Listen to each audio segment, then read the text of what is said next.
কোনগুলা যদি আপনারা এখানে দেখতে পারেন, এখানে হচ্ছে ব্যাট আইডি লেখা আছে না, তো ব্যাট আইডি ব্যাট অন, বুঝতে পারছি? এখানে দুইটা কানেকশন আছে। এখন এখান থেকে যদি কোনো রকমের কোন লাইন ওপেন হয়ে যায়, কথা বুঝতে পারছেন? এখান থেকে যদি কোনো লাইন ওপেন হয়ে যায়, ধরেন আমি এখান থেকে এর রেজিস্টারের ভ্যালু কমে গেছে বা এর রেজিস্টারটা এখানে কোনো রকম ভাবে নষ্ট হয়ে গেছে, তখনও কিন্তু আপনার ফোনের ভিতরে কোনো চার্জিং রিলেটেড কোনো কিছু হবে না, কথা বুঝতে পারছেন? তো আমাদের এখানে খেয়াল রাখতে হবে ব্যাট আইডি লাইনও ঠিক আছে কিনা, ব্যাট থার্মাল লাইনও ঠিক আছে কিনা, এটাও আমাদের চেক করতে হবে। তো ব্যাট আইডি এবং থার্মাল লাইন আমরা কিভাবে চেক করতে পারি? যেমন আমরা ডায়েট মোডে চেয়ার মোড দিতে পারি, কথাকে বুঝতে পারছেন? ডায়েট মোডে এবং কি চেয়ার মোডে আমরা দেখবো যে আমাদের ব্যাট আইডি এবং থার্মাল লাইন ঠিক আছে কিনা।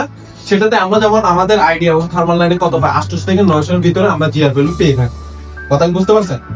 800 থেকে 900 এর ভিতরে আমরা এখানে জিআর ভ্যালু পেয়ে থাকি, সেটা আমাদের আগে কি করতে হবে, চেকিং করতে হবে, কথা বুঝতে পারছি? যদি বিভাগ লাইন ওকে থাকে, কথা বুঝতে পারছি? তারপরে আমাদের এখানে যদি বিভাগ লাইন ওকে থাকে, সেক্ষেত্রে আমরা ব্যাটারি আইডি এবং থার্মাল লাইন গুলা চেক করতে পারি, কথা বুঝতে পারছি? আবার এখানে অনেক সময় দেখা গেছে, খেয়াল করবেন, এখানে দেখেন আমাদের এখানে বিএস ওয়াইএস নামে একটা লাইন আছে, দেখা যাচ্ছে ভাই?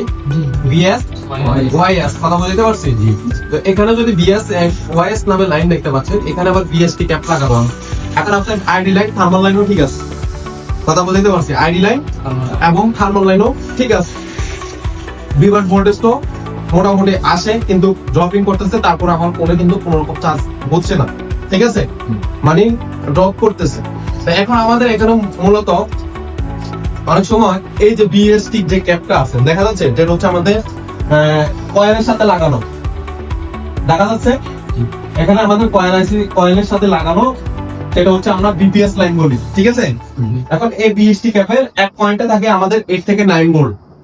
তো বুঝতে পারছেন এটা কই থেকে সাপ্লাইটা তৈরি হচ্ছে?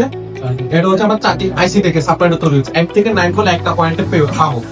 এই বিএসটি ক্যাপটা সিরিজ অবস্থা থাকবে, সিরিজ অবস্থায়, কথা বুঝতে পারছেন?